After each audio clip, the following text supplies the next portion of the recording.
Okay. So, happy birthday. Thank Your you. birthday today. Wow. I have lots of gifts for you. You coming to ask questions on my birthday itself is a gift. Okay. So, this is a book. Oh wow. So interview cancelled. I got a book. So I'm going to start reading. No, please don't do that. This is for you to write nice things. Since we got to know that you are into this healthy lifestyle, so Good. About it. and this, since I am a Japanese language learner, this is like origami bookmarks, which is like, oh, here I've written Jinsei no Kami o Oru, which means like we need, I feel life is full of folds. So at every turn, there's a new learning. So Jinsei no Kami o Oru, and you're have a look at it. Butterfly this month. You can share it to anybody who comes to read books. Wow. Nice. So it's without cutting the paper. That's Yes. part. Have to read about it. Wow. What else can I expect on a birthday? Yeah. Great. So are we going to talk in Japanese? No, we'll talk in English. There's a hint of Japanese, but no, we'll speak in English. Majorly English. So let's start. So coming from a humble background, your trust with books was through your elder brother, who had warned everybody around you to like gift you books on your birthday. So the first book you went on to read was Rich Dad Poor Dad by Robert Kiyosaki. So tell us, how was your childhood? What were your hobbies, your favorite pastimes? Was there any sport you enjoyed back then? Yeah. Rich Dad Poor Dad was my first non-fiction book, Okay. which I read after my 10th exams. If you ask me, first book of my life, as far as I remember, I mean, other than the magazines and those comics, I think the first book that I admired was Shamchi Ai, which was gifted to me by my mother, Sane Gurudis, and I'm very in love with that stories. About my childhood, I think my character is highly influenced by my elder brother, as you rightly said, and amazing parenting from a non-parent. I mean, he was technically not my parent, but being a fourth child of the family and a very late comer, maybe I was an unkind child because my mother was very old. My parents were very old when I was born, and so they might have lost the interest or whatever. I'm glad that I was not exposed to overparenting. Okay. My brother had to because he was the first child of the family. And so my brother and sister indirectly took charge of my parenting. And my mother and father were like grandfathers to me. That's interesting. So I think this is a blessing in disguise. This is not a complaint that I was ignored by my father. I'm thankful because my sister and brother not being technically parents, quasi-parents, they gave me all the freedom. They allowed me to fall down and then helped me to get up. I still remember an event where I was doing very well in tabla. I cleared 3 exams in first class, and then I started losing interest. I used to bunk the classes, and one day I expressed my desire that I don't want to continue with tabla. And everybody, my mother, what are you crazy? You have invested so much, you're doing very well, your sir is proud of you. Are you crazy? But I think my brother only stood by me and said that let him take his own decision. And said, why do you want to leave this study? I said, I want to try something else now, maybe drawing or table tennis. And he backed my decision. So I think this autonomy or that I have a say in my family Right. at such a young age, I think played a big role in my life where I learned to try new things. So leaving something incomplete is nothing bad about it. He used to say that try everything and then you'll discover your purpose. Unless you don't try many things, how will you know that you like tabla or you like drawing or you like table tennis or you want to join the army? Whatever. Makes sense. Yeah. So the common complaint that parents make is that, मेरा बच्चा second नहीं होता है, he's short term or the span of attention is very low in one thing, which is good. confusion is the first step towards clarity. How can a parent ask the 10-year-old child, what do you want to become after 10 years? He doesn't know how much what time is going to be on the next day. Even aware of his own potential. See. Right, makes sense. So I think confusion is very good, and that will take you to clarity. And I think I was very lucky to have such a beautiful childhood. Indeed. Moving on, before venturing into Booklet, you didn't try your hands on other startups. So please tell us, how did you gather courage to stand up, like, once again? In fact, people ask that in spite of 3 failed startups, you had the courage to start the 4th one. No, not inspired. Because of the 3 failed startups, the 4th one is doing well. And I got this idea of, as the first startup, Booklet had been the first startup, would have no doom. Oh. So these are the stepping stones. It's like an MBA course. Whatever losses I made, I treat it as a course fee. Anyway, the people spend lakhs of rupees in me schools. So I learned many things. I had a perfection syndrome. One of the startups was e-learning. Okay. So I wanted to teach CA students for free through beautiful videos and assignments online. The idea was a little ahead of time because internet was not so strong. Yes. The videos used to buffer a lot initially. And I locked myself inside the room for 6 months, making perfect videos, lecture videos, without taking any feedback from the students. And then I came out of the room. So now I have won. I'll show my surprise to the students. And so I called one of my favorite students, showed him the first lecture video on accounting or costing. And within 5 minutes, he went to sleep. And I got the feedback. So, the perfection syndrome. Yes. So, what I learned was that there is a thing called launching nowadays. They just do something minimum with minimum time effort and give it to the people. In the world of connectivity, it's so easy. And that's why when I got this idea of Booklet, I just made the first summary of Abdul Kalam's Wings of Fire and just shared it on WhatsApp to 10 of my friends. I did not think of a startup. Mischief making there in Booklet, no, that came later. When I started getting feedbacks, positive feedbacks that yes, it is very accessible, very easy to read on WhatsApp. That boosted my confidence. That gave me, that you never get idea in a full shape. Then you only get clearer as you work on them. It's not the starting idea, the layers of ideas and to put on as part of execution. So all these things, the previous startups, I'm glad that I failed. It was these startups. It's a very great thing that, with different or small stepping stones, this whole idea conceptualized. Now, you don't just post summaries in text format, but also in audio format. So for recording audios, like I do have tried my part on recording audios, and I know that it's a bit tricky, like getting the proper intonation, like where to pause and that all. So how did you master this technique of like recording audios? Like you read in such a way that one might like consider reading a child's, I want to read the book which he's talking about. So how did you master this skill? As I said, I have a hidden teacher within me. Who likes to explain stuff passionately. What that underlying concept might be anything. In those days, if I see it was debits and credits and costing, then I thought, why only debits and credits? Why not the big ideas from the Sudha Murthy's and the Robin Sharma's? So if you see, though, I personally enjoy explaining things. And I know being a teacher, I was a teacher for CA students for 3 years, where I got the confidence that yes, students like my teaching, they understand my concept. So I found those secret formulas of how to explain things in the most simplest possible way without simplifying them. Like if I want you to understand a new piece of knowledge, how can I connect it to your existing piece of knowledge which you already know? With your past experience, using an analogy or a metaphor. That will help you to understand the new facts.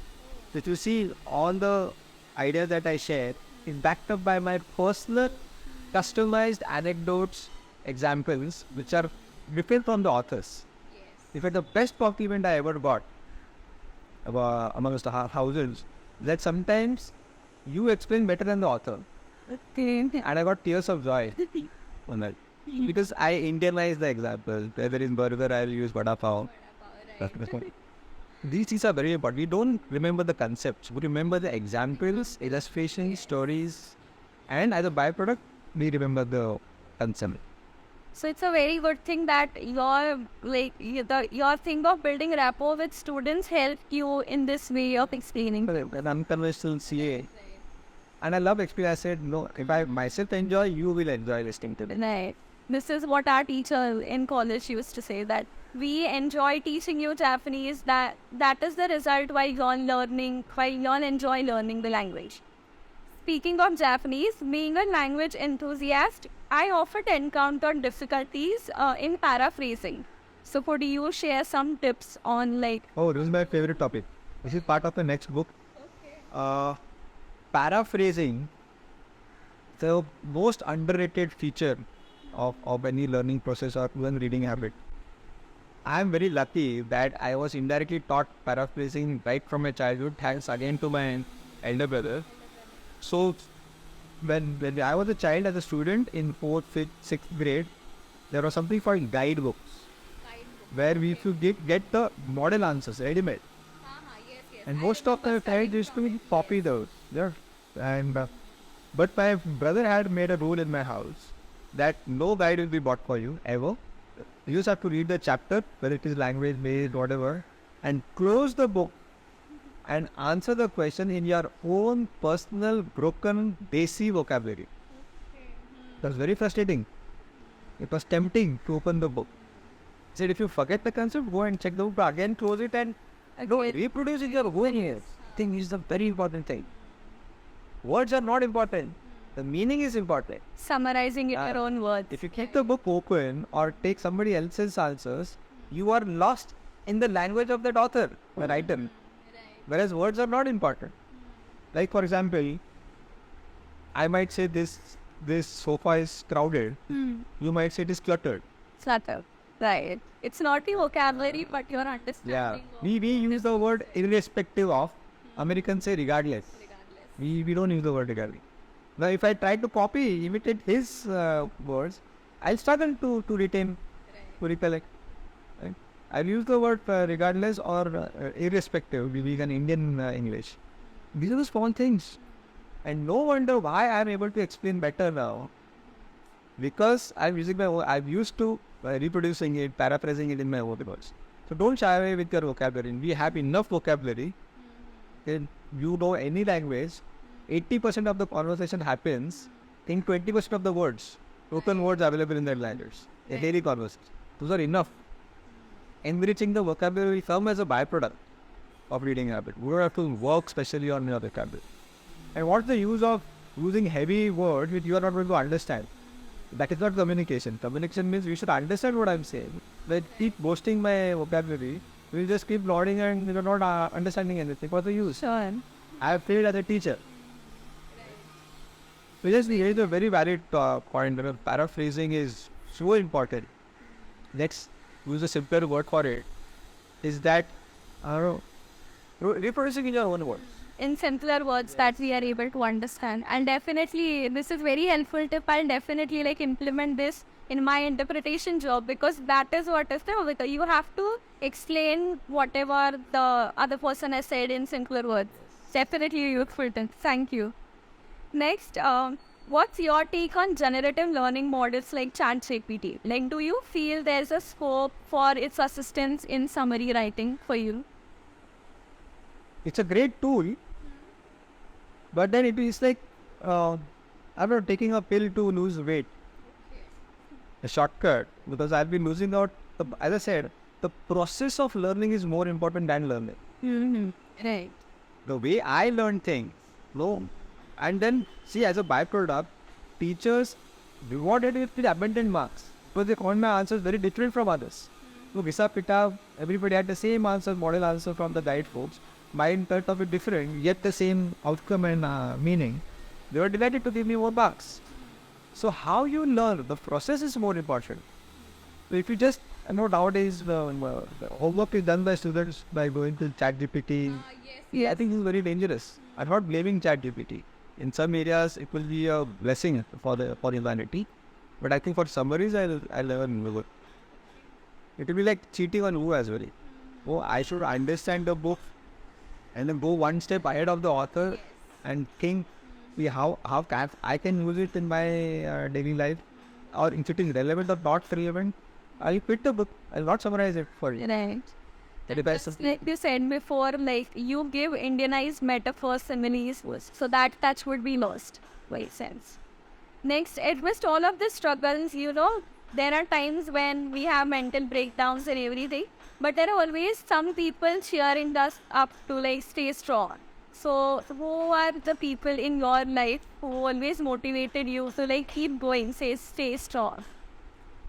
My initial role models when I was in stock market were Harshad Mehta, Vijay Mallya, Kirtan Parekh. They all are either dead or behind bars. And now, as I started my serious reading journey, my role models are Mahatma Gandhi, Swami Vivekananda, Dr. Kalam. So role models are so important. I was so money-minded in my stock market days that I was about to commit suicide. I had no people in my life. And right now, I have nothing but people in my life. And rest of the things are automatically taken care of. So you see, role models are so important. So important. I'm a standing example where I had the highest bank balance, where I was earning 5 lakh, 10 lakhs a month. And I used to hear galis from my clients. The stock market is white collar gambling. Educated gamblers are there around me. Today, perhaps I have the least bank balance ever in my career. But people like you are respecting me across the world. So I'm a standing example that your bank balance and respect has nothing to do with each other. Gandhiji, I asked myself that what was the income source of Gandhiji? No, people. If you have people, whether you're a businessman, fitness trainer, artist, booklet guy, doesn't matter what you offer to the world. If you win the hearts of people, the trust of people, rest all the things will be taken care of. I agree on this. Like my grandfather, before he left us, the last words which he said was like, "Ayushat माणसांना जप, पैशा पाठी धावू नकोस, पण माणसांना जप." So it's a very useful term. Next, you have been reading lots of books since a long time. So have you kept the count of books that you have been reading? Of course, yes. You want the number? Yes. It's 1,887. 88 is on my desk. Really humans. Thanks. There's this lots of conversation going on about striking a balance between work life and personal life. So what's your take? How to deal with this? So because since I started recently working on, I got to hear a lots of tips from my seniors, from my friends, that it becomes very difficult to like strike a balance between both work life and personal life. So any tip, like how do I deal with it? I don't believe in work-life balance. Okay. The moment you say work-life balance, you are saying when you are working you don't have life, then don't work. Quit that work and switch, go to somewhere else. Work and life, right? It's work-life integration. Everything is one. Life is one integral whole. You can't be right in one area of life while being wrong in another. Oh, a CEO who is cheating on his wife at home will be sought as a bad leader in his office. It can't be. Many people try to pretend to be disciplined in office, to keep the desk clean, and they come home, they'll throw away the socks. My wife will take care of. No, the character will be seen somewhere. How you do anything is how you do everything. So social life, personal life, work life. Now what are we doing right now? We are in my house. So personal life, you're talking about booklet, so what? Professional life, today is my birthday, so what? Social life, it's anything the same. Right? We love to departmentalize everything because we like to be seen as intellectual creatures, na? Right. We like to keep everything in this airtight containers wherein this is this and this and that. This is really, very helpful for persons like me who are just starting out. And then We ourselves shy away to talk about personal things in office. Why? Why can't an employee say that, boss, I'll be late today because I had a fight with my wife, I'm not mentally fit right now. Can I come late by 2 hours? If the boss is empathetic, he will consider, because he must be also fighting with his wife. He knows. This is actually a great way of looking out at things. We are learning to me. Next, in order for the Booklet app to be widespread as it is today, could you share some of your key marketing strategies which you used, to reach out to more people? I think more than strategy, it's about ideology. Yeah.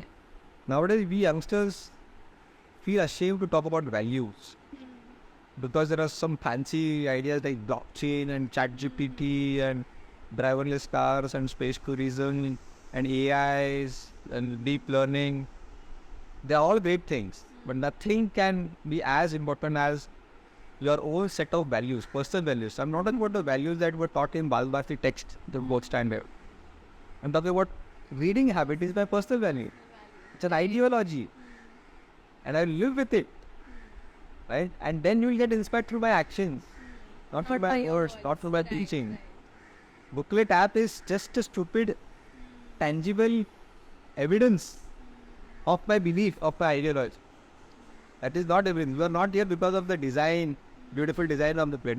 You are here for my values, for the things I do on daily basis. The initiative. It's in a true sense of what we call practice what you preach. Yeah. So interestingly, there are more than 50 reading apps on internet, on App Store and Apple Store. Not a single reading app is more than 1,000, 2,000 downloads. I was surprised. Some apps have got better content than mine. I admit openly. Beautiful summary. And then, because I stand for the category for reading habit and not for Booklet app, they all started approaching me. I became the leader of the category. And I started studying them. What is going wrong with them? I really want you to grow. I realized that themselves are not passionate readers. For them, it's a code, and it's a book is a commodity to be used to enhance profit. Enhance profits, so they gain more money, profit side. It's actually, like I said before, it's actually the true sense of practice what you preach. Because until and unless you practice what you preach, you are not able to convince 100% or maybe add more people to what ideologies you follow or gain no support. Right. Initially, it was passion driven. I admit it was passion driven, and then once you put your passion to use for other people, your service of others, that becomes purpose, becomes dharma. If I had only been passionate about, I would have kept my reading for myself. I would have been happy. Now that I'm using my passion for you, for your benefit, for your growth, it becomes purpose, and that gives me sense of fulfillment when I go to bed every night. I feel this is not enough. Fulfillment, a sense of contribution, is a bigger source of happiness, right? And yes, the satisfaction in which we get. Yes. Right.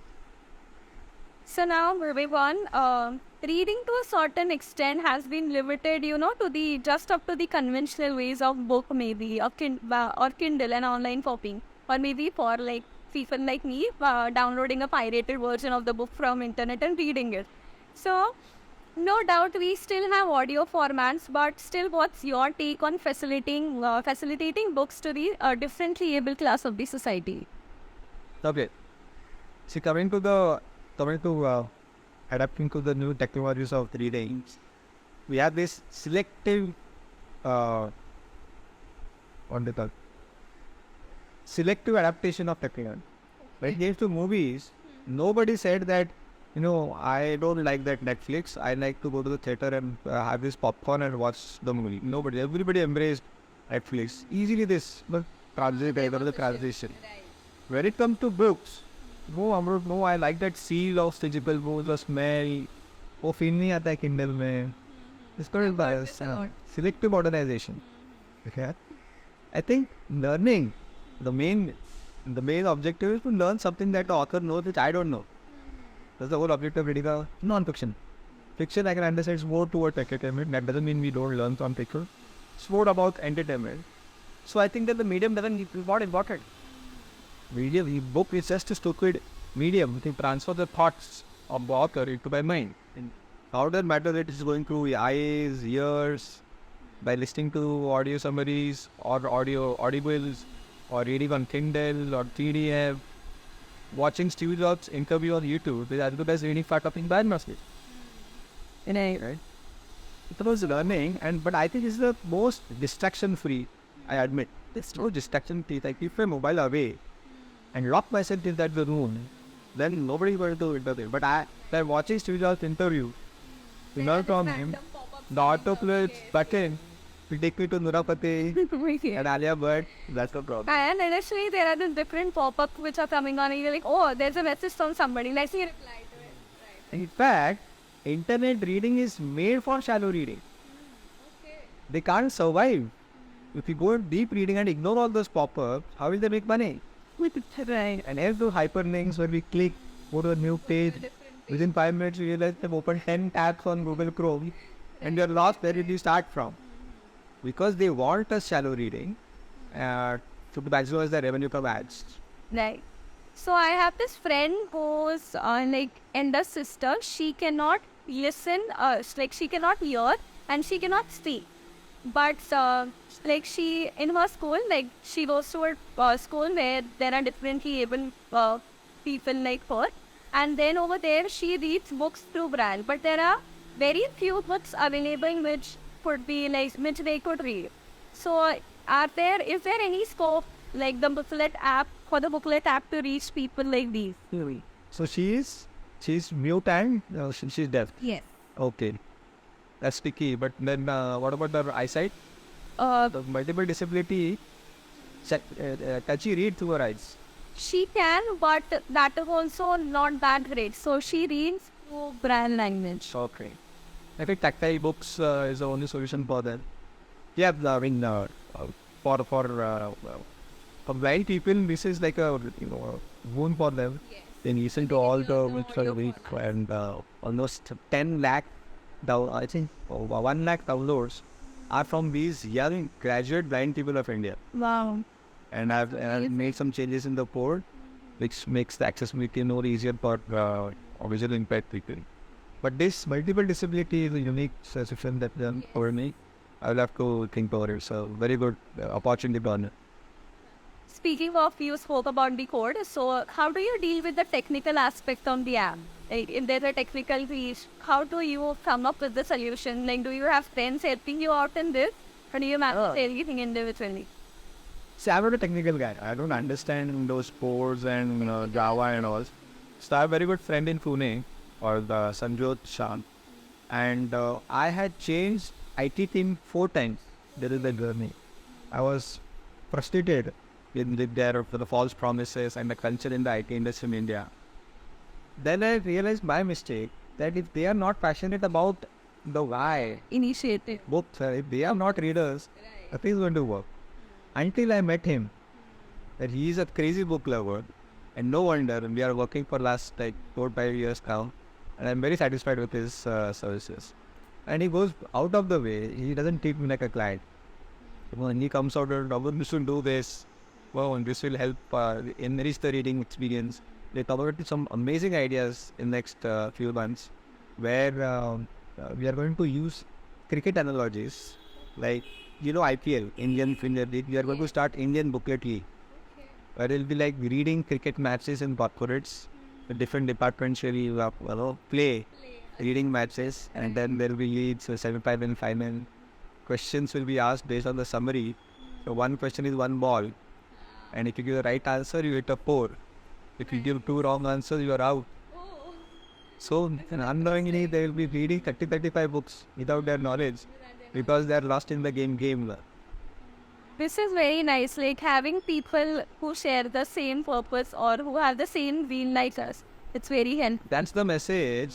When an employer takes interviews of prospective candidates, they look at their CV and the technical Aspect of what they have to check is, are they sharing the culture, the ideologies with my organization? That is more important. Right.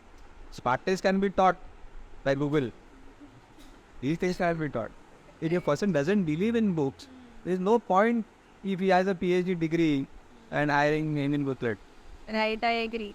So today it's your birthday, and it's also a special day all over Japan wherein people celebrate Kanabata, which is the Star Festival. So Tanapata is celebrated to commemorate the romantic love story of two lovers separated by the stars Vega and Artya, who are only allowed to meet each other once a year on the 7th day of the 7th lunar month, which is the 7th of July. On Tanapata, people write wishes on small paper, which is called Tanzaku, and hang them on bamboo trees. So Amrut, tell us what's your wish for an ideal romantic partner? Oh, I romantic I book. was told by many of my friends to please ask him this question. So it's a public demand. Who will romance with an unromantic guy who will read a book on a date? Huh? But still, what are the ideal qualities you are looking for in a life partner? Like, she should be this, she should be that.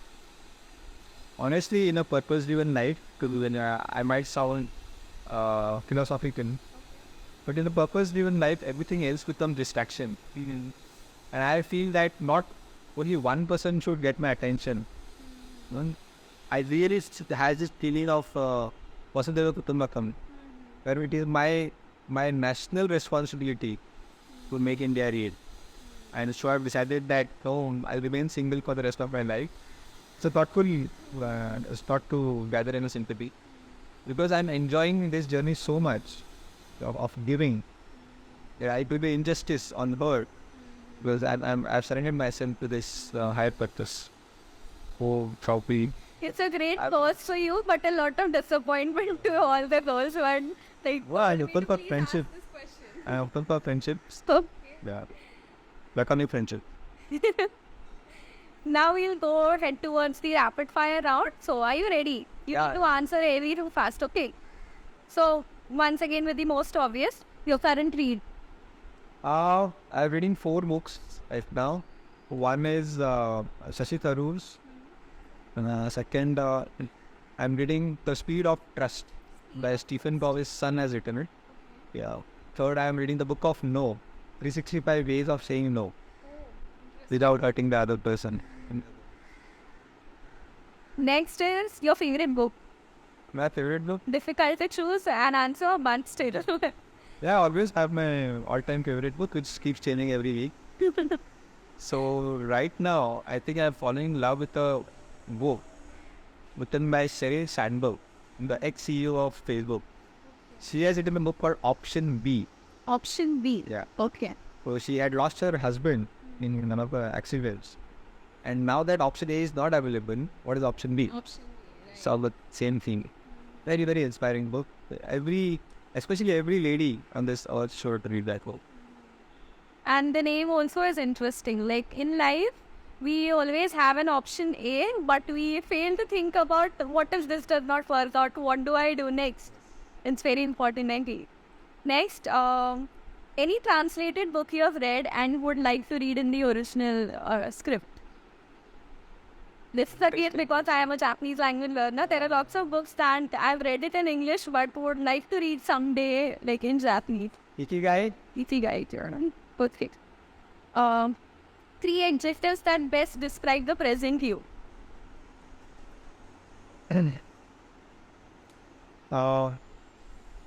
What is the opposite? Okay. I'm not self-motivated, but this is not an adjective, it's an anti-adjective. People think that I'm amazingly self-motivated guy. No, I am not. Crazy? Crazy maverick? Yeah, I'm a maverick. I'm a rebel who would love to defy the status quo, challenge the status quo. So I'm a maverick. Third, maybe a fine. Either question. Then this ends with the rapid fire round. Then what would be your one tip for parents or adults who wish to like inculcate reading habits into the children? Because I have a niece and then she is like, I don't want to read books, mujhe video hi dekhna hai, I will do only just that. So what's your tip? How do we as adults or like elder cousins make them read, or how the parents like take an initiative to make sure that their children get this habit of reading? I have this common feedback from many people that you should do something for children any habit that is cultivated at childhood remains for lifelong. This is one set of people saying. There's another major set of people saying that Amrut, I used to read a lot when I was a child, but now, you see that partition. So it's a myth that you have to cultivate reading at play childhood. You can cultivate at any time if you want. Point number one. Second, you said you have to practice and not preach. Yes. Be the change we wish to see in others. It's the word. No. So it's not about telling the children to read. How many books her mom has read in last 1 year? Ask them. Yeah? If we are watching TV, kids will watch TV. We are on a mobile, they will be on the phone. I met to see a family where parents are voracious readers and children hate to read books. Impossible. Chori karne, chori paida hoy. Kids do what we do, not what we say. What we have to do is, whatever you read, even if it is not children's book, Atomic Habits. Beta, I learned this from this book. One big idea that you learn. Don't tell him to read the book. Don't preach him. Tell the one big idea on the dining table passionately and leave it to him. That's it. Regardless of whether he understands or not. Don't go to his level. Don't talk his language. Talk as if you are talking to an adult. This works. Then, with such an igniting vision of Make India Read, if anyone wishes to join, now I could see there were like people who are into your mission. So if anybody else wishes to join this mission, is there avenue for like any volunteering stuff? How do they join in this mission? Oh yeah, of course, as I said, it's a social enterprise. So resources are always scarcely available, mainly manpower. So you all can work from home. You just need an internet and laptop. And something amazing, as I shared the idea of Indian Booklet leads, you have to generate questions and 3 answers, out of which 2 will be wrong, 1 will be right. More interesting activities are being done in books, which you can work from home. Just have to drop me an email at bookletguy@gmail.com, expressing your intention to help, and we all together can work on mission Make India Read. So now guys, you know that you all have to email him and then you all can join, be a part of this amazing mission. Now coming to the last question of today's this interview, how would you like to be remembered? I think I'm living a very paradoxical life, where Booklet Guy's success would be mission Make India Read's failure. Okay. I get You know why? Yes. If you need Booklet Guy for next 10 years, that means you're still not a book lover. You need summaries. The day will. I have not inculcated the idea of reading, right? The Booklet app is a hit. It's not a good sign. I would like to die as a failure. When people will not remember me, they are so engrossed in the books, they have forgotten about book summaries and Booklet Guy. That's amazing. I wish it comes true, but I know this Let's hope for it. So once again, thanks a lot for your precious time and happy birthday. Yeah, thank you so much. What a better gift I can expect on a birthday. Amazing questions. I loved answering those questions. Thank you so much. Happy reading and wish you happy birthday. Happy Bye-bye. reading. Bye-bye. That's the one. You know.